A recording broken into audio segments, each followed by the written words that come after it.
Welcome back to Genre. I'm your host, Katie. And I'm Elise. And today we're going to be talking about Furybound by Sable Sorensen. But first, we have some things to say. I mean, I came prepared to talk about something bookish that relates to this book, and maybe I'll still do it, but I just want to say life's hard for a girl, you know? Things are pretty tough today. They're really tough today. Yep. I had to go into the office 2 days in a row. I'm going to have to go into the office for 2 more days. I'm so sorry. And it's like, how did I how did I do this 5 days a week? You know, I was thinking about that today when I was at the office because I was like, I got to leave before my 4 p.m. meeting because we've got this recording to do. Yeah. So I was like, well, I have to be home so that I can prepare for what now is 7:12 p.m. That's what I mean. I basically got here at 5. And then, of course, as per always, nothing went right setting up a recording because we're in a slightly different spot. And now 2 hours later, Katie, we've started recording. 2 hours, half a bottle of wine later. I said I wasn't going to drink, and here I am. Because it's 7 o'clock now, I'm already screwed for when I go home to start my second job after this podcast. You're not getting any of that done. Well, Elise, maybe I have things to say, but maybe I don't. Because I've been saying things all day. Just in the workplace. Like in the workplace. Yeah. I know, Katie.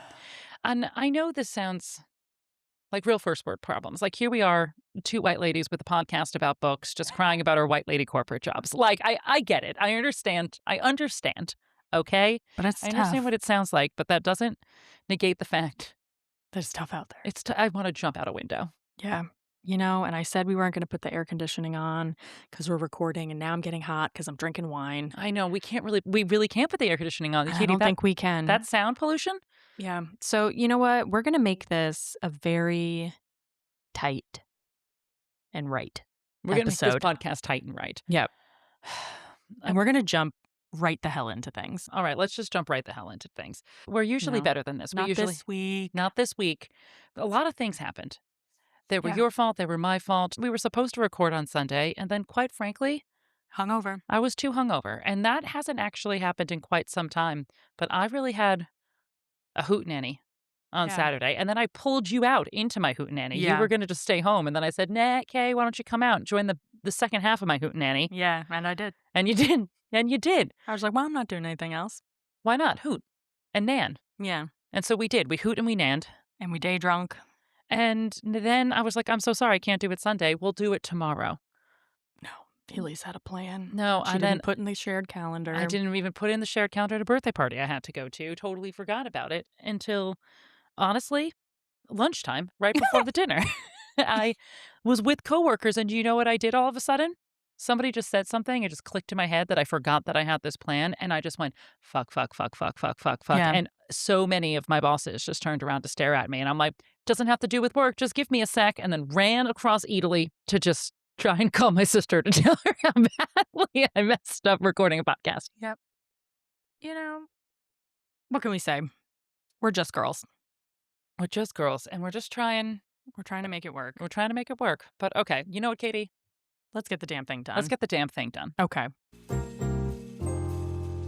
All right. So I'm going to give a short synopsis of Furybound, but I also just want to say, even though we have a spoiler-free section, this is a sequel to Direbound by Sable Sorensen. So pretty much everything that we're talking about is going to give things away for the first book. So if you have not read it, I would go recommend you read the first book, Direbound. Or listen to the podcast. We recorded about it in January. Yes. There's a spoiler-free section there if you just want to see if Direbound's for you. That's a good point. And then come back when you've read either Direbound or Furybound. Yeah. All right. So we leave off from Direbound. After claiming the Sturm Frost throne, Meryn is immediately thrown into civil war, political instability, and a personal crisis when her sister Sayla is transformed into a bloodthirsty siphon.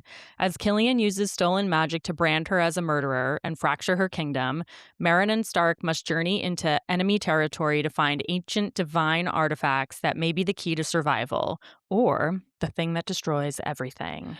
Bum, bum, bum. This is obviously a romantasy sequel to Direbound. We've got wolves. We've got siphons that call themselves siphons and not vampires for reasons unknown. Yes. But they're vampiring. It's just a vampire. Just vampire. They They just love to drink people's blood. Yep. What'd you say for tropes here? Because, we got out of the trials from the first book. And we went immediately into a quest. Yeah. We went from trial to quest, and we went hard. Yeah. There's actually things that when I was writing this outline, I forgot happened in the beginning of this book because, wow, we went through a lot. I mean, of course, there's, the chosen one. There's, we didn't even say any found family. She's already found the family last book. Yeah, she found her family last book. It's the quest. It's the looking. It's the questing. It's perhaps I would say almost friends to lovers. Right, because we're no longer enemies to lovers. We're no longer enemies to lovers. Meryn. Yeah, and it's like allies to lovers or something. I mean, quest. It was quest. It was quest. It was quest. Book 2, quest. Yeah. All right, let's set the scene. Okay, let's set the scene for this entire book. Yeah. So after Direbound, we pick up after Meryn has claimed the throne. But instead of getting even one peaceful, queenly brunch, everything is immediately terrible. Her sister Selah has been turned into a siphon. That happened last book, right at the end. Killian has stolen access to Meryn's magic through his creepy little engagement bracelet. Even though we were saying, I was like, damn, I love the idea of an engagement bracelet. It's it sounds gorgeous. I know. It's also basically a handcuff. It is a handcuff, right? The kingdom is split in two. There's people that support Killian. There's people that support Meryn.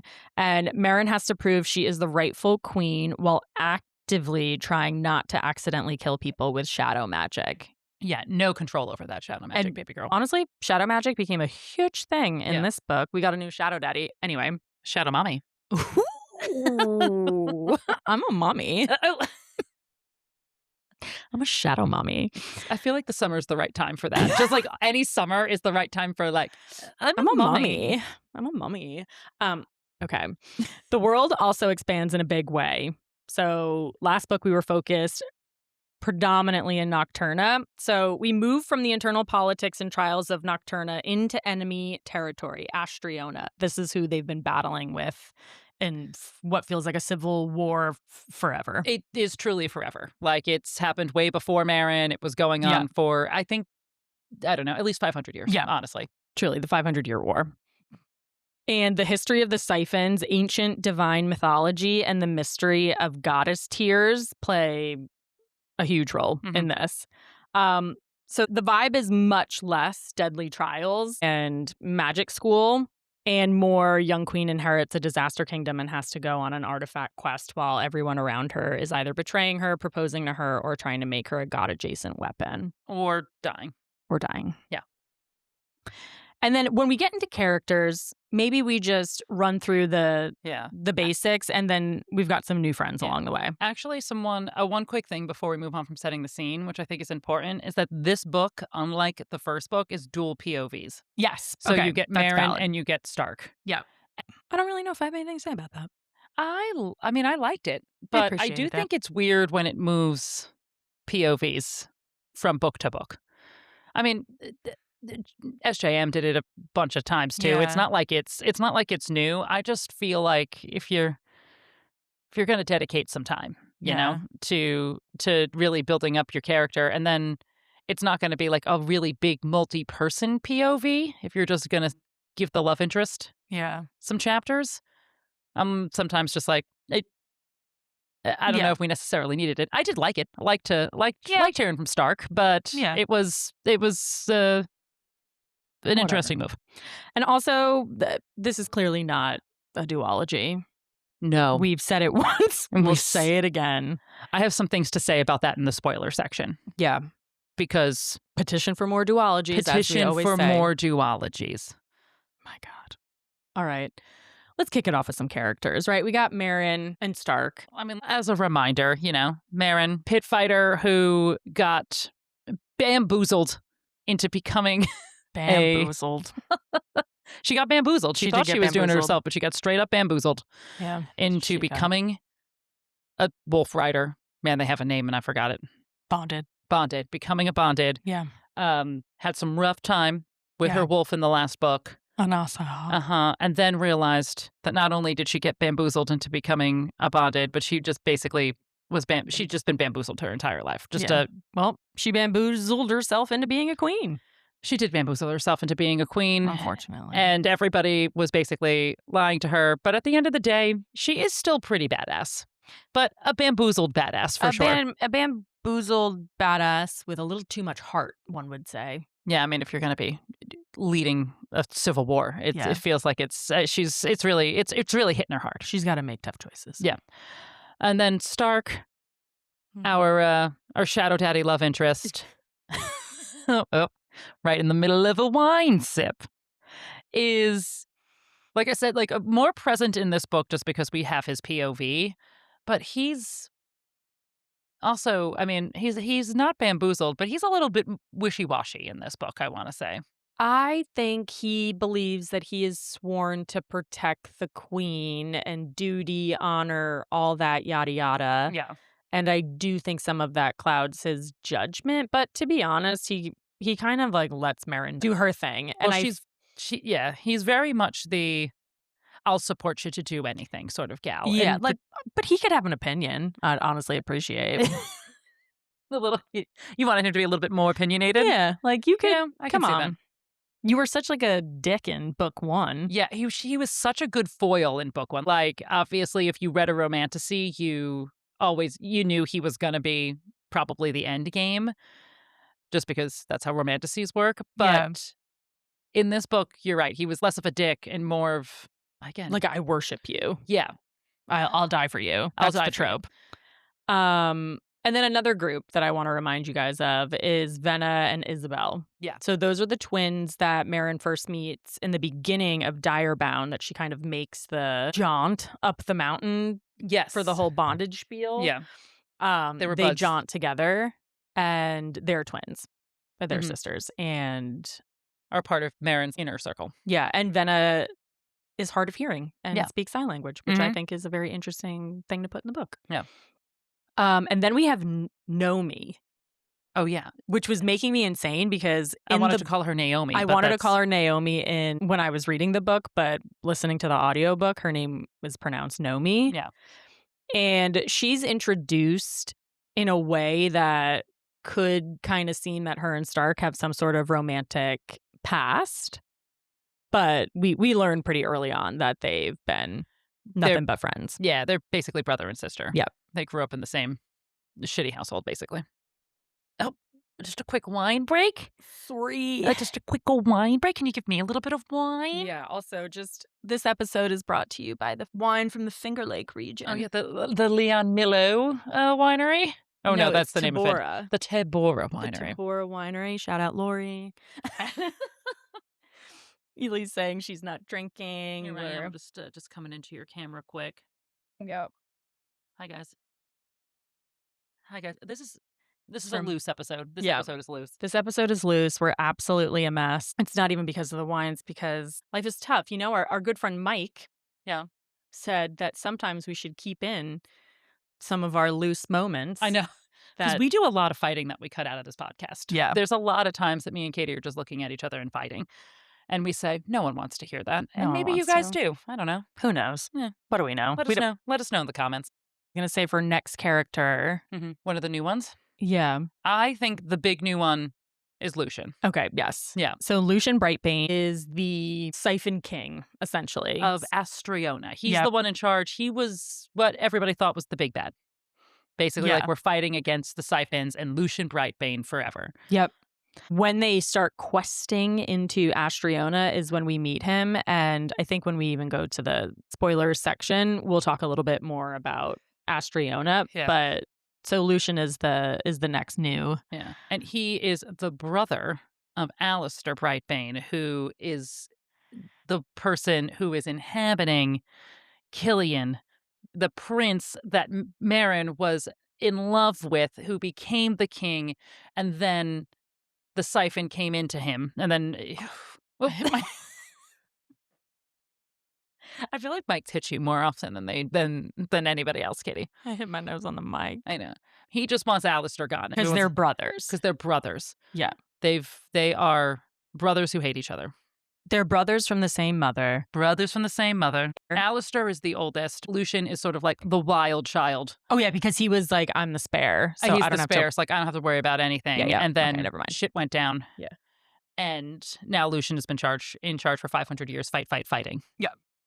That was the reveal from the last book, because Alistair was the one who took over the Sturmfrost throne and the Nocturnan throne and kicked By out inhabiting. by getting rid of the queens, inhabiting the line that Killian came from, and erasing the memory of the queens from everybody. He was a body rubber. He was a body rubber, Yeah. and he has a very strong mind power. Yes. And then one more person that I just want to remind people of, and I do believe we met her in Direbound, is Sigrid. Yeah. And she is Stark's mom, but she is also the... What the fuck is that called? The alpha. She's the chief alpha, head alpha.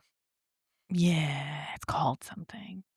I don't know. No. She's like the number one alpha to all alphas. Oh, wait. We can figure it out what it's called. Let's say she is the Sovereign Alpha. Boom, figured it out. Sovereign Alpha. She is the Sovereign Alpha. She is the Sovereign Alpha, and she is essentially in charge of all war, troops, armies, etc. And that is a inherited position. Yeah. And so it follows down Stark's line. Yeah. And has been that way forever. Yeah. And Sigrid's a bit of a bitch. Yeah, she's a bitch. But, a powerful bitch, but a bitch. She's just trying to keep people in line, Yeah. All right. I have some things for It's Giving. Oh, tell me. This actually goes back to I have some things to say that I didn't say about. And you know what I want to do? What? I want to remind everybody of Vampire Academy. Okay?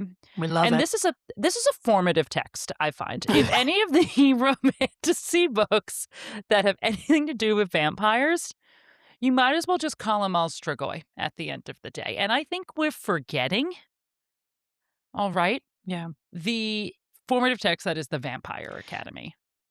We talk about this so much.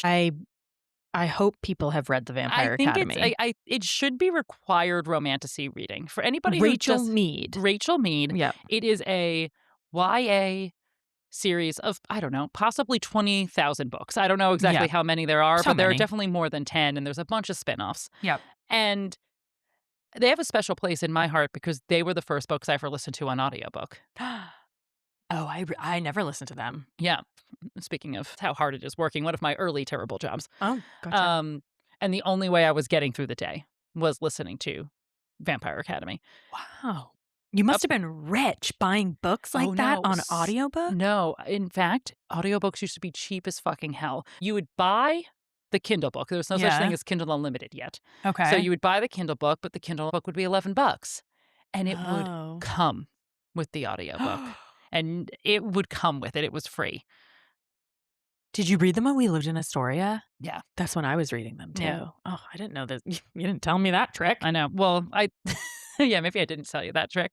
But the Strigoi, which is the vampires that they don't call vampires in the Vampire Academy. Yeah. No one's copying Rachel Mead. This is not what I'm saying here. I'm saying it's a formative text. Yeah. Okay? It's Shakespeare. Yeah, everyone should read it. And it's very reminiscent of Fourth Wing. It's very reminiscent of this book. Anything that has a vampire, not a vampire, or a vampire group that you're fighting against for whatever reason, it's basically, it comes from the Vampire that Academy. have like bloodthirsty tendencies or like rumors about them. Yeah. That they might be like bloodthirsty, bloodsuckers, whatever. Yeah. And before anybody comes at me and says, no, it's Dracula, no, it's Interview with a Vampire, no, those are different. Those are vampires, okay? That's a different type of vampire. And that might have been a formative text for Vampire Academy. But what Vampire Academy did to vampires is what romantasy is playing off of now, for the most part. Yep. And so it is giving Vampire Academy, and it is giving Horcruxes. Yeah. And say what you will about J.K. Rowling and Harry Potter, but this quest was straight Horcrux. Yeah. Because we really get into like the gods, and when you get all these things together, what happens? And there's X amount of them, and do you need all of them? Do you just need some of them? Should nobody have any of them? It's it's a real big thing. This is a Vampire Academy Horcrux quest book. Yep. That's what this is. Yep, I agree. All right, you want to do one-line plot? You want me to All go right. first or you want to go first? You go first. Okay. Ready? Yeah. A deeply overwhelmed queen and her supernatural group chat trek across the kingdom to discover the Great War is just a vampire family feud that got wildly out of hand and now requires a magical jewelry scavenger hunt to end it all. Magical jewelry scavenger hunt. So true. Okay. A newly crowned queen with rage issues, a vampire sister problem, and emotionally intelligent wolves has to save her kingdom before her shadow daddy boyfriend's family's baggage Wow. unleashes an actual god.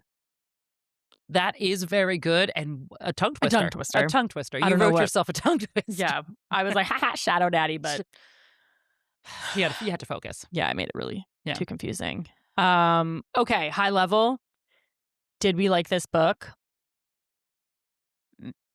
Yeah, I was gonna go. I remember loving I think I liked the first book better. Direbound. And you and I said, I actually went back and I looked. I think I gave Direbound 4 stars. I think you gave it around 4 stars too. Yeah.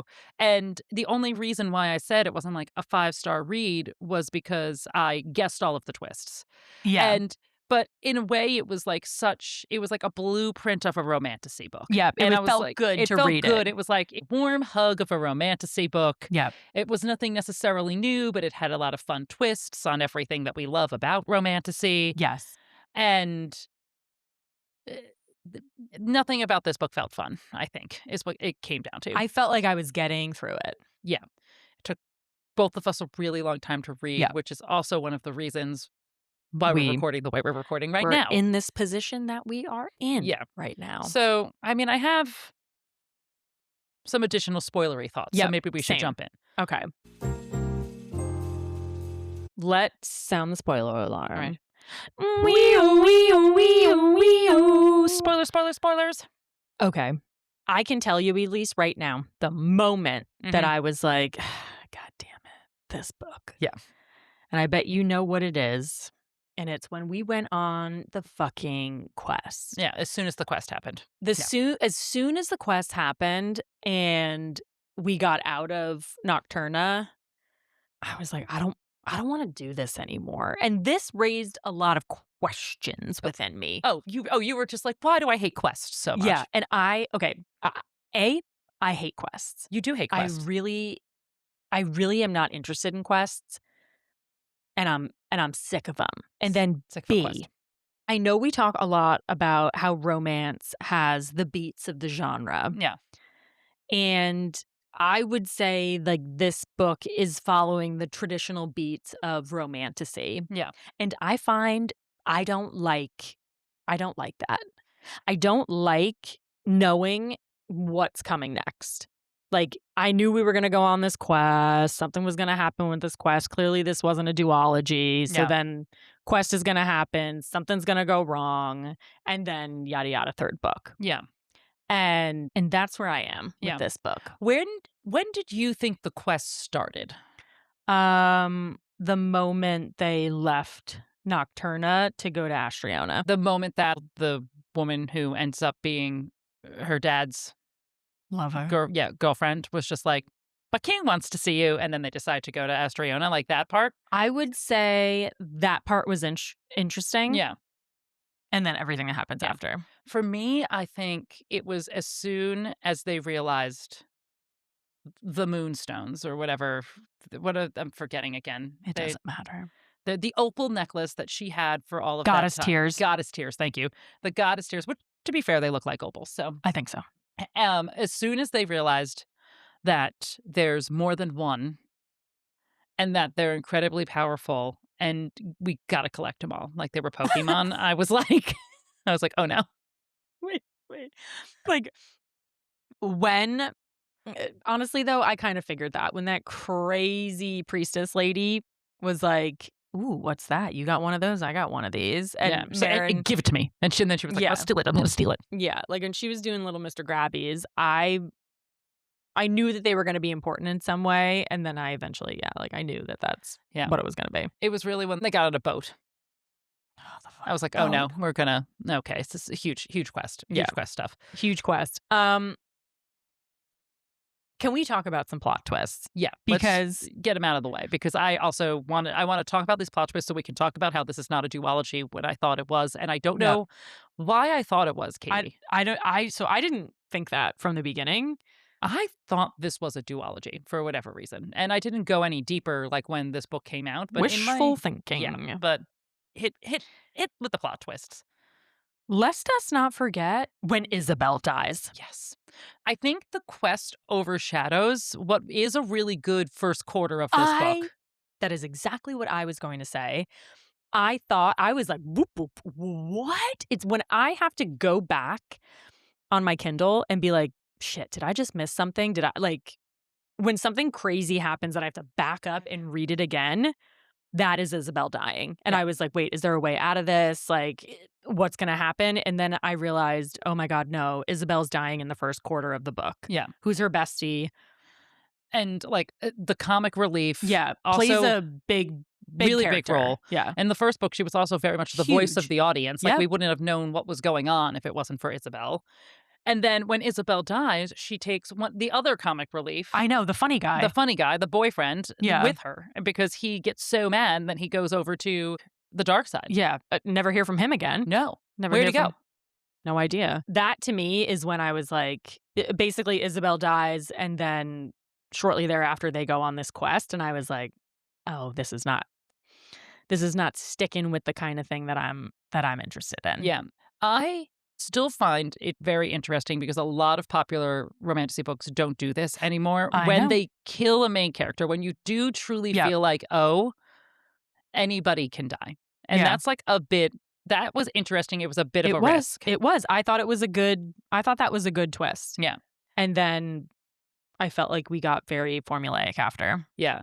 And major plot twist is her father being alive. Oh, yes, that's true. I wasn't going to go there yet, but let's talk about her dad. Yeah. So I thought that was a good twist as well. I did kind of see it coming because I felt like we were really talking about her dad. And I think I fucking hate her dad, though. Well, so obviously Meryn is upset that her sister is a siphon, right? That's how the last book ended.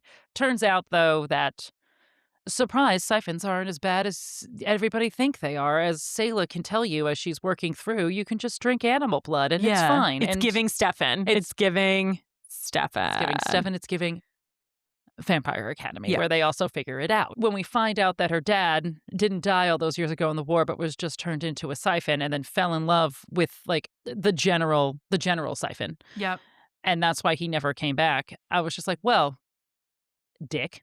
I know you got turned into a vampire, but you were just like, I knew you guys would be fine, and they were not fine. They were terrible. But big thing is that he doesn't know, which I also thought was kind of weird, is that he leaves for this war, you know, I guess impregnating his wife at the time. Doesn't know that Selah exists. Has no idea that his wife is pregnant with Selah, and so thought, I guess, that Meryn was fine enough with her and her mom. Yeah, it's like, your mom would be fine. I knew it would be fine. And I'm like, no, her mom was crazy. Her mom lost her marbles. Haunted by their legacy. And your daughter had to cage fight. Yeah, and like you were just shacking up with Siphon General over here. Yeah, and having a grand old time, falling in love. Yeah, I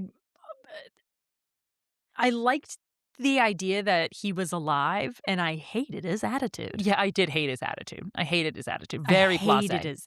Hated his attitude, and then all of a sudden is like, but I really want Selah to know me as her father. Like, we're siphons now. We can, like, we're part of the same pack, and really dismisses Meryn and is like, I'm sure that we won't be able to have a relationship after this, but I'd really love to know Selah. Yeah, and I guess if you wanted to come around, and I promise I'll take good care of her. I know she's important to you. And I'm like, okay. And he's like, when you go back into the war, could you just keep an eye on my lovey? My siphon girlfriend? No, fuck that guy. Yeah. All right. And then the ultimate, and I liked now, I would even call it a bit of a plot twist, which was the end, which was we actually kill Killian and Alistair. Yeah. When that happened, I was like, oh, it is a duo. It's a duo. We did it. We finished it. Oh. This is why I was thinking, first of all, again, I thought it was a duology, but then throughout the book, I was like, this is probably not one. Yeah. Because they started talking a lot about gods. I think I also hate gods. I think it can be done okay. I think it can be done right. And it's not like they just started talking about gods this book. Like the gods were talking to her in the first book, and that's pretty much why her mom went nutty banana cakes. Yeah. But I don't think it's necessary. So the book ends, it would end so great. And you could spin it off. I'm okay with spin-offs. Like, we killed Killian and Alistair. We're done. We finished Yeah. it. That was the whole plot line. You know, like their head right chop his head right off and she was the one who did it. Very badass. Yeah. The bracelet falls off. She can now have control of her powers. If that was the climax, Yep. and then you gave me 2 or 3 more chapters where it's clear that she has some work to do to become the queen that she needs to be and to bring everybody back together, but it's going to get there. She's working it out. I think that would have been a very satisfying ending for Meryn and Stark's story. Yeah, I agree. We could have wrapped it up. Could have wrapped it the fuck up. Then you could have said spin it off to Venna, who also became a siphon. God bless her. God bless her, because she also was very brave, almost died in battle. And it turns out that Lucien, the Playboy prince, definitely had a thing for her the entire time. I was just going to say, he fancies Venna for sure. Turned her into a siphon to save her. Everybody was fine with the fact. Like, no one, at this point, we love siphons. At this point, Meryn's like, siphon schmiphons, whatever. As long as they're not trying to kill me, it's okay. Also, like, I feel like they live in absolute fucking squalor, and they go to Astriona, and it's gorgeous, beautiful, lush green lands. There's food. There's lovely apartment housing for people. Yeah. I mean, listen, the humans aren't getting away scot-free. They're definitely getting they signed up for that program. I think it's fine. I think it's I think it's fine. I don't think they signed up for the program, Katie. I think that Meryn needs to open her eyes a little more. I think there's a system in place that is, I think, could be better. Could be better. I mean, it's not bad. I mean, it's not worse than whatever squalor that Meryn grew up in. I guess Pit there's fighting. less people trying to drink your blood, but there's there's rules in place to the blood drinking. Yeah, I thought it was fine. So Siphon Schmiphon, and then you could have spun it off, and then it could have been like a Lucien and a Venna book. That's what, and which I'm sure is probably going to play a big role. Next. But we still now have to have a whole book about the gods coming, because I don't like the gods. No, because Stark, something happened, and the gods said, "Sorry, Stark, I'm in charge now," and possessed Stark and had him take all of the goddess tears, all them shadow daddies. Make a fun design with them on the floor, and they all combined, gotta catch them all, and release the god. And now he's all mad. And I mean, that's the ultimate shadow daddy. Nocturna or Nocturne is ultimate shadow daddy. Original loose OG shadow daddy. Yeah, he's on the loose. Yeah. Nocturne's on the loose. Yeah. Let's talk about some scene stealers. Okay. I have one. Okay. That I thought was all wacky. Okay, so Stark and Meryn have this bond. Not only are they wolves mates, and not only because they're alphas, essentially, can they like speak to each other and be able to like, I don't know, look through each other's eyes or something like that when something's going on.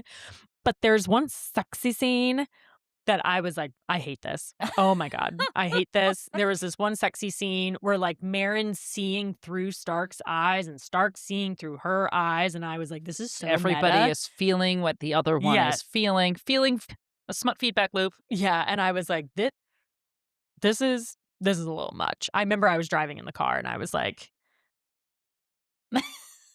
I don't like this one bit. I don't like it one bit. Yeah. So I was saying, for my scene stealers, I did just say the smut was smutting. The smut was smutting. Yeah. Smutty McSmutzers. Yeah. And the first book was pretty smutty too, I would say. Yeah. This has really taken it up a notch.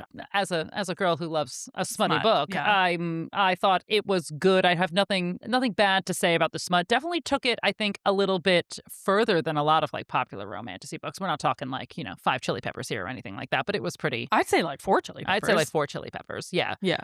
Except for maybe like the smutty through your eyes feedback loop, like nothing too crazy. Yeah, but that was giving me like you can see this and he can see that. And, oh my god, It was just confused. It was just like everybody's seeing too much. Everybody's seeing too much. And I was like, I'm seeing too much. Yeah. I'm in the car. I did say though that I was glad that we only had Stark's back and forth being like, I'm bad for her. I can't be with her. It was half the book, but I'm glad it wasn't the entire book. No, like once they really gave into the smut, even at the end, there was a point where Lucien was like, well, Meryn, you have to marry me, and then I'll give you an army and you can save your land. And Stark goes, I know I should say that you should marry him for like the good of the nation, but like, nah. And I was like, I'm like, okay, good. Like, I mean, I am glad that once they were together, they were together. Yeah.